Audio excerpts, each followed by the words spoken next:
ते त्यांच्याकडे बघत आहे की यांचं कसं लागलं तर माझं त्याचं लागलं की नाही, तो त्याचं लागलं की नाही.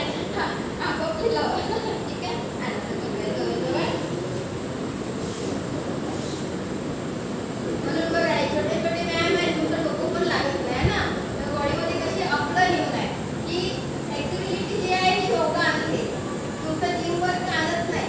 आता तुम्ही तर समजा व्हिडिओ बरेच लिहिलेले आहे, योगा आणि असे दोन उभे करते मी एक वागते दुसरी वागत नाही हे दाखवते, तर हीच कंडिशन आपली होते. माझं वय किती आहे? झालं का? किती आहे माझं वय? हा? केस तर करा केसचा. हा? माझं वय 51 वर्ष. अरे बापरे दादा.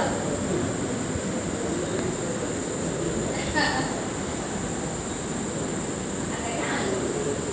ठीक आहे. थोडं थोडंच घेते.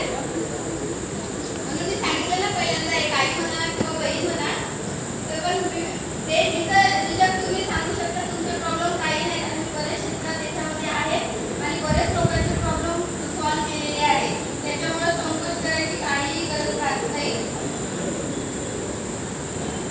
अनुलोम विलोम माहिती आहे का कसं करायचं? याने काय होते, ज्यांना झोप लागत नाही, त्यांना झोप लागते, ज्यांना स्वप्न दोष आहे, स्वप्न पडतात, त्यांचे स्वप्न दोष दूर होते, माइंड फ्रेश होते. जसं आपण दिवसभर काम करून जसं मोबाईल चालवला की तो बॅटरी डाऊन झाली की आपण रिचार्ज करतो, तसंच हे जर प्राणायाम केले तर आपलं शरीर परत डबल रिचार्ज होते. तर अनुलोम विलोम करताना ही वायुमुद्रा लावायची. ही वायुमुद्रा कशासाठी आहे? ज्यांना जॉईंट पेन आहे, ज्यांचे घुटणे दुखते, हात दुखते किंवा हे पोटाचे जे जॉईंट दुखते ना, त्याच्यासाठी ही मुद्रा लावली जाते.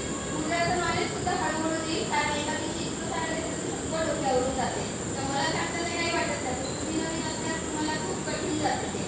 तर ही वायुमुद्रा लावायची.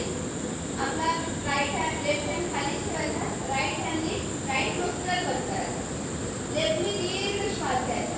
ठीक आहे. राईटनी त्याला दीर्घ